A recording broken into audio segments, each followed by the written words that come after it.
Hello, West Michigan. This is Grand Tap Media Business TV. My name is Pamela Kime, your host. The spirit of the show is to introduce West Michigan to all the businesses, nonprofit, and individuals that can help us thrive in our life. We are recording today with WCET out of the Grand Castle. We are inside the Grand Castle Library, which I call the jewel of the Grand Castle. We want to thank Roger Lucas, who is the designer and builder of the Grand Castle, which is located in Granville, Michigan. We have a very special guest for you today, and I know a lot of you are going to be very interested in learning what he has to share with us today. Especially for all of us that are trying to pivot during COVID, would love to become a millionaire, which we all would like, or make more money, or learn from people that are more successful than we are. I want to welcome Mark Gleason. He is the author of Undercover Millionaire, and he is here today to share why he wrote the book, why we want to learn more about it, and some of the top secrets from some of the people that are the most successful, and you might even not even know them. So I want to welcome Mark Gleason to the show today. Welcome, Pam. All right, thank you so much for driving all the way. I mean, you came all the way from? Grand Haven. Grand Haven. So we're excited for you to have you today. And I was introduced to you from Tony Robleski. You know him? Yep. Who just wrote the book Positive Disruption. Correct. And you probably, I don't know where you met him from, but I was looking for some very successful authors. Your name came up, and then he said, you just wrote this book. So I just find this so fascinating. I'm going to grab it right here, Undercover Millionaire. And many of us have probably read Napoleon Hill's Think and Grow Rich, who he did interview some of the top people in the United States, and that was like, what, over 100 years ago? That's correct. Yeah! Okay, so, but you did these people, was that locally or West Michigan? No, the people are from all over the United States. Okay. California, Florida, Virginia, North Carolina, New England, Illinois, Michigan. So it's a widespread all over the United States. When I tracked these people down, they were very difficult because they're so busy. Right. And typically they're just not out there saying, these are my success secrets. They're busy living life and living happy lives. And so they were very complicated personalities to get them to sit down with me and share hours and hours of what I came to call their success secrets. So okay, so let's talk about that. Stop. Okay, so let's talk about let's start with, you had one person, right? You had to start with one person. Was that a project that you decided to start accumulating, or was it you met somebody that was successful and then you're like, you know what, everybody needs to know this story? Well, originally, Pamela, the goal of the book was not to write a book. It was to see if I had what it would take to interview really wise people and get them to open up to me about their success secrets and their concepts that they had that helped them become a success. And so it wasn't a book at first. That was the goal. And after about the first or second interview, I was kind of blown away and said, this is the message that the world could really use right now, because there's just not enough of the wise, wealthy people that are sharing how they got it and how they still have it. And so... but okay, so you say that, all right? And you're an author, but you have another job that you do also to make a living. Yes, I do. Okay, we can talk about that. All right, so when you say there isn't information out there, but isn't there, I mean, on social media and on YouTube, I mean, isn't there successful people constantly selling the latest book on how they became rich, some of these gurus? What are your thoughts on that? I mean, when you say that there's not out there, I mean, people are like, I can tell you, Tony Robbins and all those guys, they're all out there telling us how to do it. But are they? Well, they are, but whether or not they actually share these kind of success secrets, that's kind of the magic sauce of my book, is that these people told me how they did it. And the magic was that they all did it a different way. And so I was able to cull out of them, draw out of them how they did it. And they're not trying to sell their stuff like most of these other people that you just mentioned. And I don't want to, I mean, they've made a very good living. Yes, they've made a very good living. Selling the promise of a better future for most people. If you just do these steps, your life will change. Yeah. and you are interviewing just your common person that you're, as they called it, the next door millionaire. Remember when that came out in the 90s, right? Yeah. And that they're next door, and they are they looking at the world saying, you got it all wrong on how to become a millionaire? These people didn't. These people typically that I interviewed, and there was 18, and the criteria that I used to choose these people were a little bit different. I made sure that I wanted them to be self-made. Okay. And I'll describe what that is for you. That is, they did not inherit their wealth, they did not marry into their wealth, they didn't win the lotto or have trust funds, and they came from very humble backgrounds. They had nothing, and so they made it, and they still have it. There's so many gurus and people out there that said, oh, I had millions, this is how you get it. But do they still have it? And are they still sharing that message? And will that work today? I know that it works for these people because I've been able to be fortunate enough to friend them and see how they live their lives and see how they manage their money, how they work their finances. And they shared it in the book. And it's very common sense. It's very simple.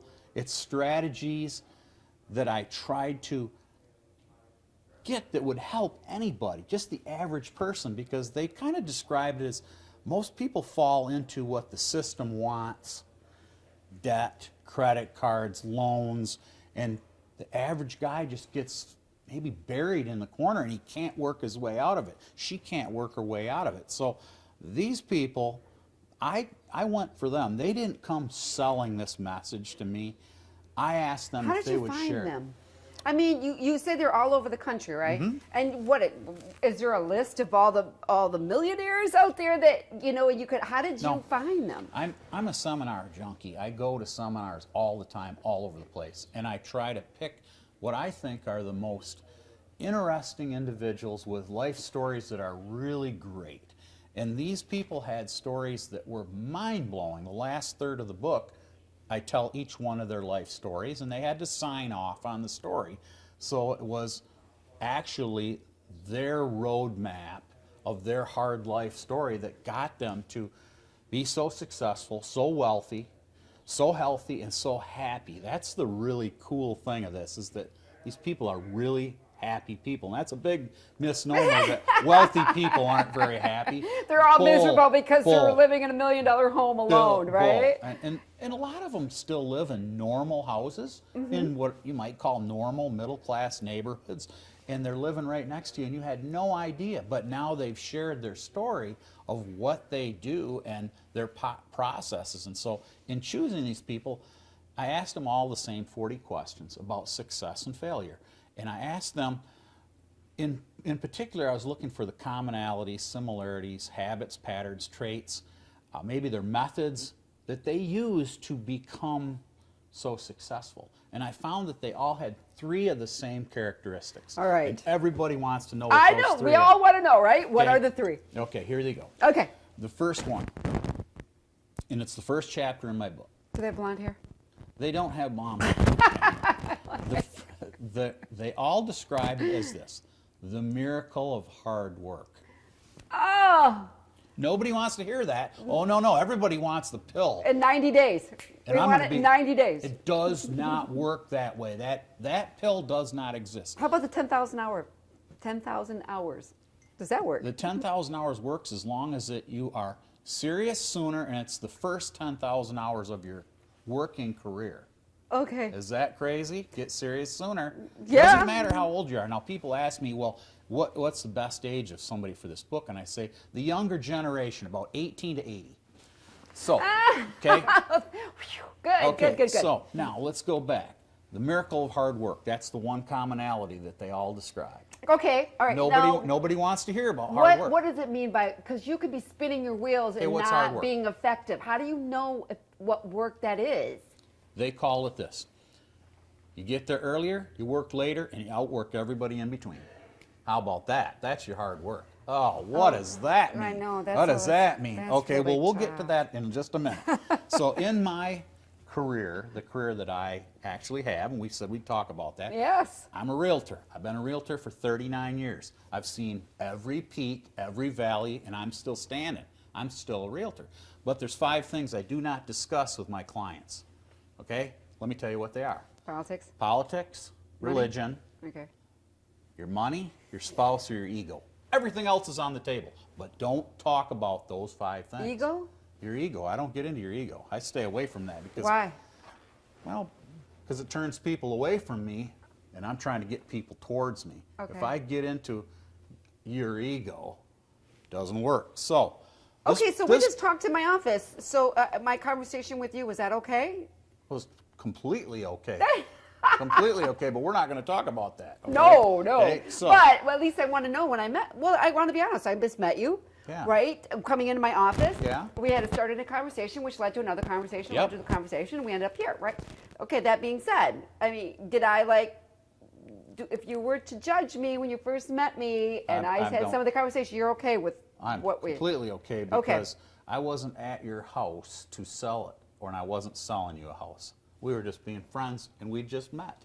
All right. So I really like to know where you stand on those topics. I'm okay with it when it came up.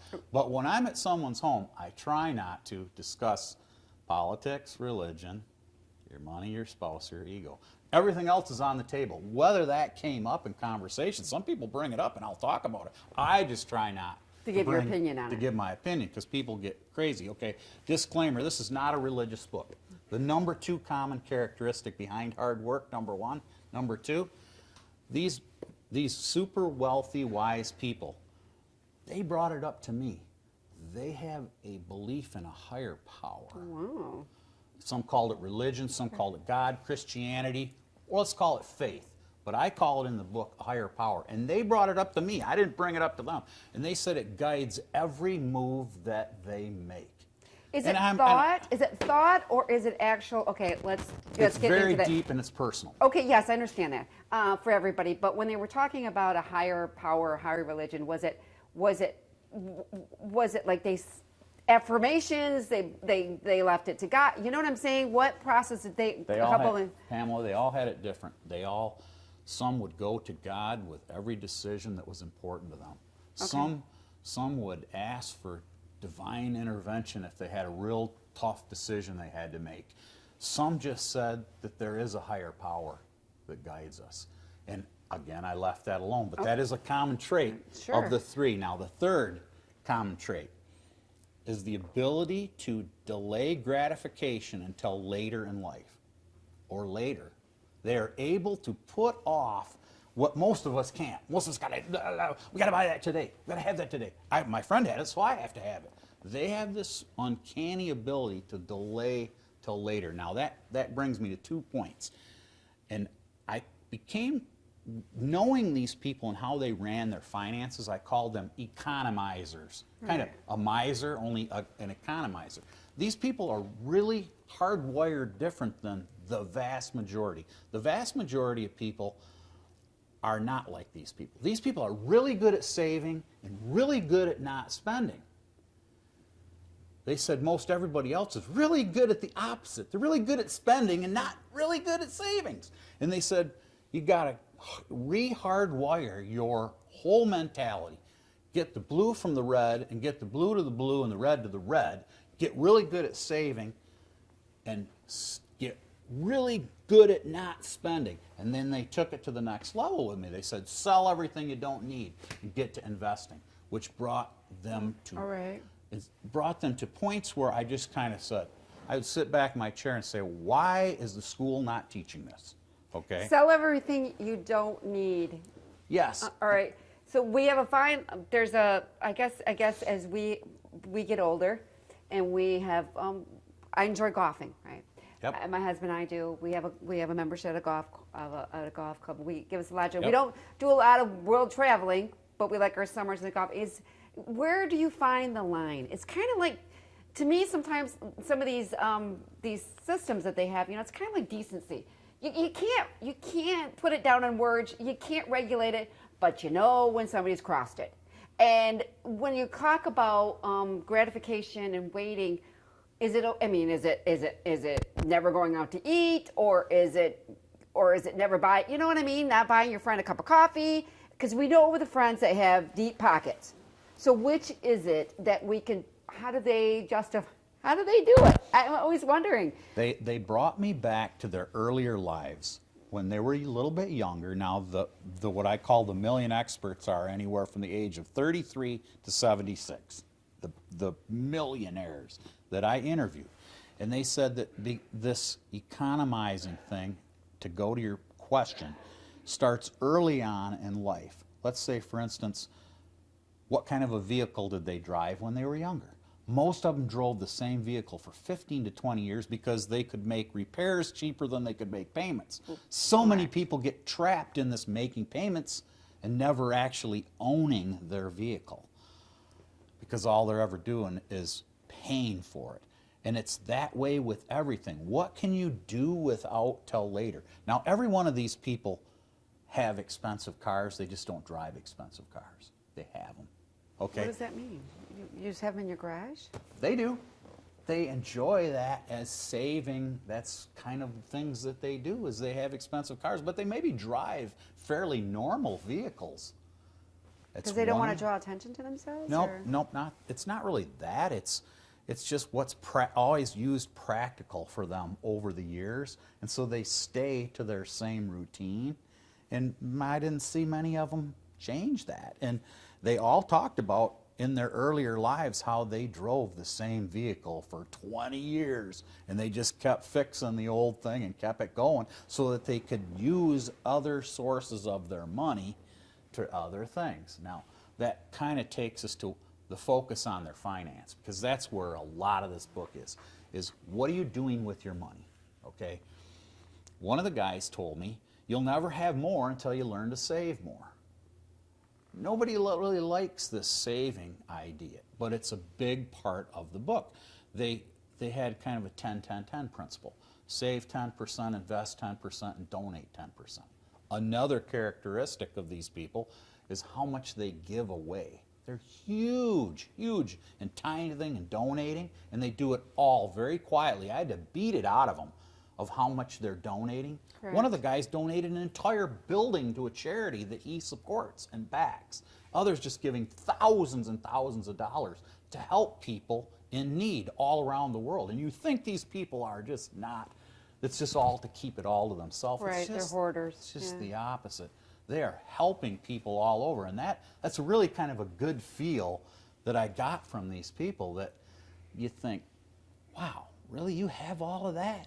How did you? Do many people go to them and to add to that, go to them and ask for mentoring? Does anybody? I mean, you went there and asked to learn about how they became millionaires, but are they seeing other people, like, say his name was Bob or Julie, whatever.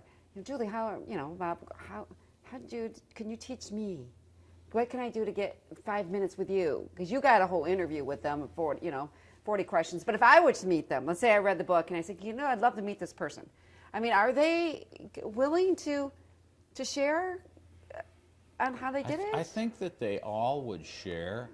I think that they have an uncanny ability to see through people and whether or not you're really sincere about wanting to make that change. And so I think that they can almost see a sign on people. And they told me that sign is integrity. They can tell if that person is full of sincerity and if they really mean what they say. If you went to them and said, I really need you to mentor me, well, maybe I don't even call it mentor, maybe I need you to help me. Yeah. And I think every one of them would be willing to help you to a certain point of where they say, you're not doing what I told you to do. And that would be the end with them, because I think that they would just say, you asked me to help you, but yet you're not willing to take the advice that I'm giving you. And so... Well, don't we do that sometimes we get to a point where we're out of our comfort zone, and all of a sudden, I get that, the people that are further down the road, it's almost like, all right, and then I have to take a little baby step, and then when I see them, it's like, well, why aren't you jumping, to here? And I'm like, because I'm moving, but I'm maybe not moving as quickly, because they're at a point now where they're just different to be around. They don't even think like, no, you're around people, and I understand this being around my husband and his friends. They don't think like the other people I grew up with. You always heard what you couldn't do. they're looking at, okay, they just start delegating, and they're a phone call away for your answer. Did you experience that when you were talking? Well, they talked at length about associations, and that is a big part of, I think, maybe the secret to their success is the small group of core that they let get around them, that they either take advice from or give advice to. They maybe have, one lady described it, she has 25,000 customers, and she's one of the people. Okay. Not customers, she has employees. She has 25,000 employees that she oversees throughout the world. She's an international CEO of a company. So she hears a lot. But she calls it a dirty dozen that she associates around her, that she takes advice from and gives advice to. Another one of the millionaires said that your income will be the average of your 5 closest associates, or 10% of your 5 closest associates. Yeah, you hear that a lot. You pick up your phone and you look at the last 5 phone calls you made that you really shared information with, take their average income, and yours will be within 10% of that. So be careful who you associate with. That was a message that I did get from these people about who you're taking advice from, because there's a lot of advice out there. It's just most of it is not good. A dime a dozen. Yeah, well, like I said, advice is easy to give, and not everybody has your best interest. That's right. Oh, so talk about one of the stories here, because you talked about the woman in here. Mm-hmm. So give us another example of if we bought this book, what we would learn. I know you gave us the top 3 things, but mm-hmm. some of the stories in here that just impacted you. You're like, let me give you some of the financial secrets, okay, or stories, because I think that will help your viewer. Okay.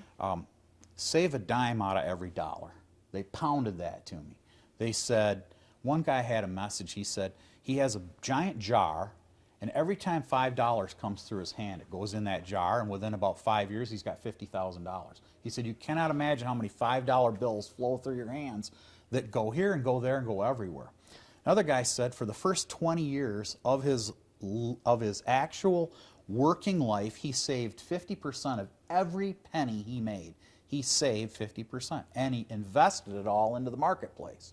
He said he just found out you can do with a lot less. You just choose not to, because you're not an economizer. You are a consumer that is buying all the time instead of spending. And so there was these kind of messages that are in the book. Let me give you another story from a guy in here. He was mentored by Dr. Napoleon Hill for 2 years, the last 2 years of Hill's life. And he won a sales contest and became president of a company at the age of 25, and the owner of the company hired Hill to be his mentor. And so every decision that he made, he could go to Hill for advice on. I thought Hill had some financial problems himself. He did numerous times, but he also wrote the best-selling book of almost all time, I Top know. 5. So some of his message must have been good. Now, I've memorized that book. You have memorized that book. His Think and Grow Rich book. I give that book to a lot of people because it is a life changer. If you want to get a book behind the Bible, get Think and Grow Rich. It'll change your life. So what this guy has been dubbed, one of the million experts, is the last protege of Dr. Napoleon Hill. And he is in the book, and he tells his life story. And it is wild because he is also the attitude coach for Apollo 15, 16, and 17, all the astronauts and the ground crew. He was their attitude coach. So you get things out of him. One of the 40 questions that I asked everybody was, what is their best investment?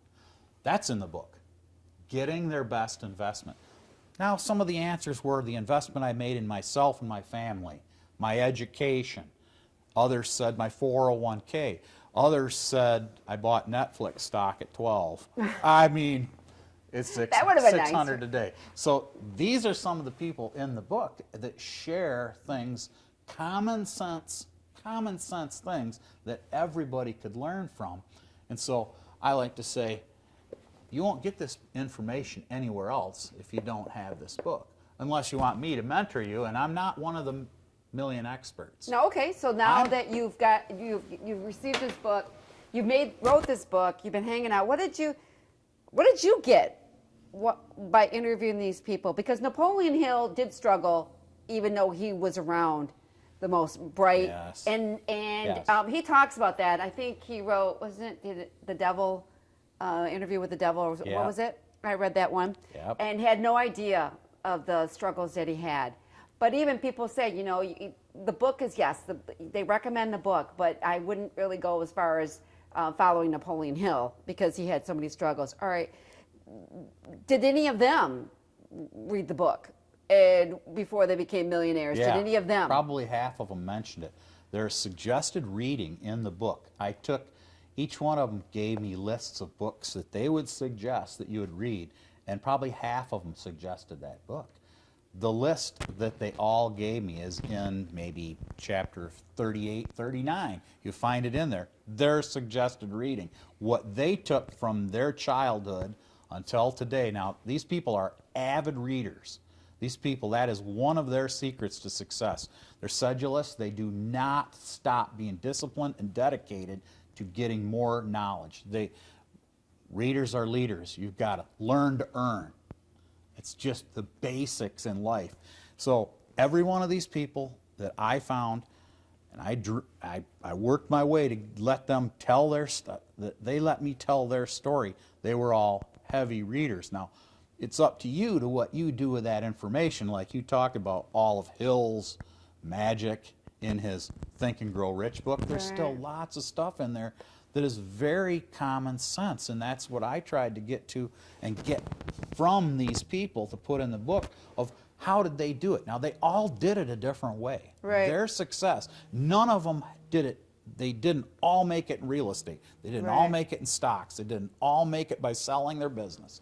They didn't all do it by their practice. They all did it a different way, but they all had those same kind of habits and patterns that I described in the chapter about that the habits have it. And these are the habits that they have. Okay, what are the habits? What did I take away? That was your question. Right, hold on a second. Mark Gleason, and he is the wrote the book, The Undercover Millionaire, and we are going to go, we're going to wrap it up today, and then we're going to continue on with this interview for next week. This is Pamela Kine from Grand Tap Media, and we will catch you next time. Okay, have a great day. Thank you so much for being here. All right, so